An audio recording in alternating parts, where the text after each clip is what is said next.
Clip number 1460۔ اس clip میں آپ قرآن پاک کی سورہ احقاف کی آیت نمبر 21 سے 23 تک کی تلاوت، ترجمہ اور تفسیر قرآن صراط الجنان سماعت فرمائیں گے۔ بسم اللہ الرحمن الرحیم۔ ترجمہ، اللہ کے نام سے شروع جو نہایت مہربان رحمت والا ہے۔ وَاذْكُرْ أَخَا عَادٍ إِذْ أَنذَرَ قَوْمَهُ بِالْأَحْقَافِ وَقَدْ خَلَتِ النُّذُرُ مِنْ بَيْنِ يَدَيْهِ وَمِنْ خَلْفِهِ أَلَّا تَعْبُدُوا إِلَّا اللَّهَ إِنِّي أَخَافُ عَلَيْكُمْ عَذَابَ يَوْمٍ عَظِيمٍ قَالُوا أَجِئْتَنَا لِتَأْفِكَنَا عَنْ آلِهَتِنَا فَأْتِنَا بِمَا تَعِدُنَا إِن كُنتَ مِنَ الصَّادِقِينَ۔ ترجمہ، اور عاد کے ہم قوم کو یاد کرو جب اس نے اپنی قوم کو سرزمین احقاف میں ڈرایا، اور بے شک اس سے پہلے اور اس کے بعد کئی ڈر سنانے والے گزر چکے کہ اللہ کے سوا کسی کی عبادت نہ کرو، بے شک مجھے تم پر ایک بڑے دن کے عذاب کا ڈر ہے۔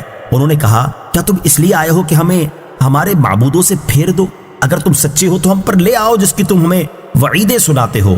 وَاذْكُرْ أَخَا عَادٍ، اور عاد کے ہم قوم کو یاد کرو۔ اس سے پہلی آیات میں توحید اور نبوت کو ثابت کرنے کے لیے مختلف دلائل بیان کیے گئے، اور کفار مکہ کا حال یہ تھا کہ وہ دنیاوی لذتوں میں ڈوبے ہوئے اور انہیں حاصل کرنے میں مشغول ہونے کی بنا پر ان دلائل سے منہ پھیرتے اور ان کی طرف کوئی توجہ نہ کیا کرتے تھے۔ اس لیے یہاں سے قوم عاد کے بارے میں بیان کیا گیا کہ وہ مال، قوت اور وجاہت میں کفار مکہ سے بڑھ کر تھے، اور جب وہ اپنے کفر و سرکشی میں قائم رہے تو اس کے نتیجے میں اللہ تعالیٰ نے ان پر عذاب مسلط کر دیا۔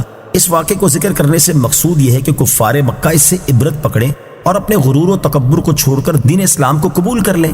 چنانچہ ارشاد فرمایا کہ اے پیارے حبیب صلی اللہ تعالی علیہ وآلہ وسلم، آپ کفار مکہ کے سامنے حضرت ہود علیہ السلام کا وہ واقعہ بیان کریں جب انہوں نے احقاف کی سرزمین میں بسنے والی اپنی قوم کو ایمان نہ لانے کی صورت میں اللہ تعالیٰ کے عذاب سے ڈرایا۔ اور یہ ایسی لازمی اور صحیح بات ہے کہ حضرت ہود علیہ السلام سے پہلے اور ان کے بعد بہت سے عذاب الہی کا ڈر سنانے والے پیغمبر گزر چکے ہیں۔ حضرت ہود علیہ السلام نے فرمایا، اے میری قوم، اللہ تعالیٰ کے سوا کسی کی عبادت نہ کرو، بے شک مجھے ڈر ہے کہ کہیں تمہارے شرک اور توحید سے اعراض کرنے کی وجہ سے تم پر ایک بڑے دن کا عذاب نہ آ جائے۔ اگر تم اس سے بچنا چاہتے ہو تو اللہ تعالیٰ کی وحدانیت پر ایمان لے آؤ اور صرف اسی کی عبادت کرو۔ قالوا، انہوں نے کہا، قوم نے حضرت ہود علیہ السلام کو جواب دیا، کیا تم ہمارے پاس اس لیے آئے ہو کہ ہم سے ہمارے بتوں کی پوجا چھڑا کر ہمیں اپنے دین کی طرف پھیر دو؟ ایسا ہرگز نہیں ہو سکتا، اور تم نے ہمیں جو عذاب کی وعید سنائی ہے اس میں اگر تم سچے ہو تو ہم پر وہ عذاب لے آؤ۔ قال انما العلم عند اللہ وابلغکم ما ارسلت به ولکنی اراکم قوما تجہلون۔ ترجمہ، فرمایا علم تو اللہ ہی کے پاس ہے اور میں تمہیں اسی چیز کی تبلیغ کرتا ہوں جس کے ساتھ مجھے بھیجا گیا ہے، لیکن میں تمہیں ایک جاہل قوم سمجھتا ہوں۔ قال انما العلم عند اللہ، فرمایا علم تو اللہ ہی کے پاس ہے۔ حضرت ہود علیہ السلام نے اپنی قوم کے جواب میں ارشاد فرمایا، عذاب نازل ہونے کا وقت مجھے معلوم نہیں، کیونکہ اس کا علم تو اللہ تعالیٰ ہی کے پاس ہے، اور جب عذاب کا مقررہ وقت آئے گا تو وہی اسے نازل فرمائے گا، اور میرا یہ کام نہیں کہ میں اس معاملے میں کوئی دخل دوں، بلکہ میری ذمہ داری یہ ہے کہ مجھے جو احکام دے کر بھیجا گیا ہے وہ تم تک پہنچا دوں۔ اس لیے تمہیں تبلیغ کر کے میں تو اپنی ذمہ داری پوری کر رہا ہوں، لیکن تم میرے حساب سے جاہل لوگ ہو، کیونکہ تم اس چیز کا مطالبہ کر رہے ہو جو میرے دائرہ اختیار میں ہے ہی نہیں، اور یہ بھی تمہاری جہالت ہے کہ ایک طرف توحید کا انکار کر رہے ہو اور دوسری طرف اپنے ہی منہ سے مصیبت و بلا مانگ رہے ہو۔ Clip number 1462۔ اس کلپ میں آپ قرآن پاک کی سورہ احقاف کی آیت نمبر 27 سے 28 تک کی تلاوت، ترجمہ اور تفسیر قرآن صراط الجنان سماعت فرمائیں گے۔ بسم اللہ الرحمن الرحیم۔ ترجمہ، اللہ کے نام سے شروع جو نہایت مہربان رحمت والا ہے۔ وَلَقَدْ أَهْلَكْنَا مَا حَوْلَكُمْ مِنَ الْقُرَى وَصَرَّفْنَا الْآيَاتِ لَعَلَّهُمْ يَرْجِعُونَ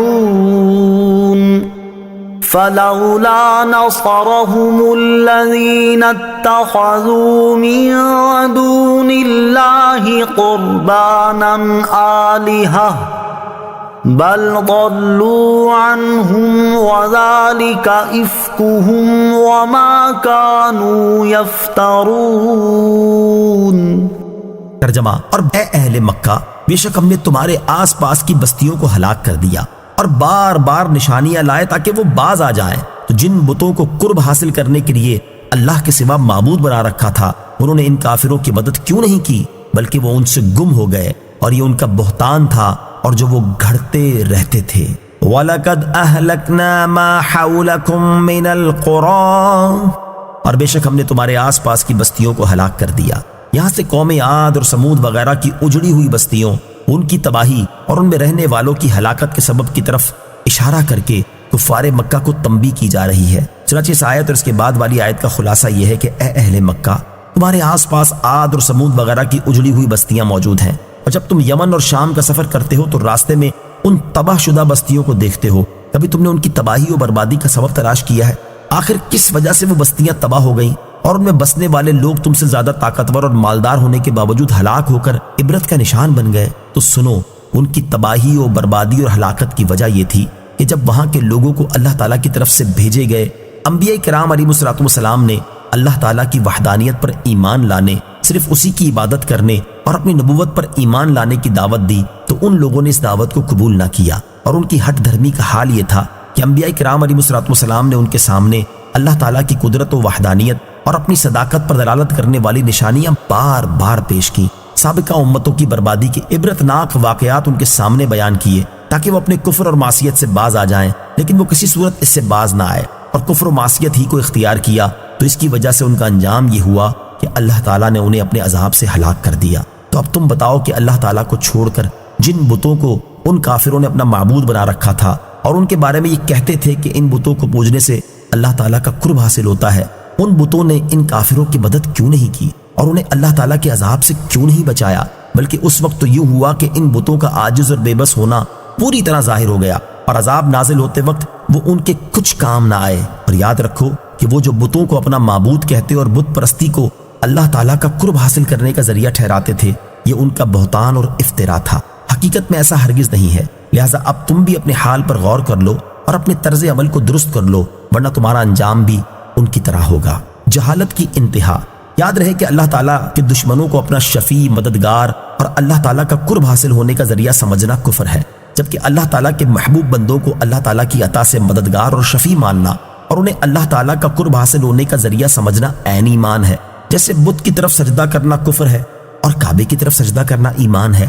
لہٰذا اس عظیم فرق کو پس پش ڈال کر یہ آیت اللہ تعالیٰ کے کسی نبی علیہ السلام اور ولی پر چشمہ کرنا اور اسے ان کے اللہ تعالیٰ کی عطا سے مددگار اور شفیع نہ ہونے کی دلیل بنانا جہالت کی انتہا ہے۔ ویڈیو دیکھنے کا شکریہ۔ اگر آپ چینل پر نئے ہیں تو سبسکرائب کر لیں اور ساتھ ہی ساتھ بیل آئیکن پر بھی کلک کر دیں تاکہ یوٹیوب ہماری ہر ویڈیو کا نوٹیفیکیشن سب سے پہلے آپ کو بھیج دے۔ جزاک اللہ۔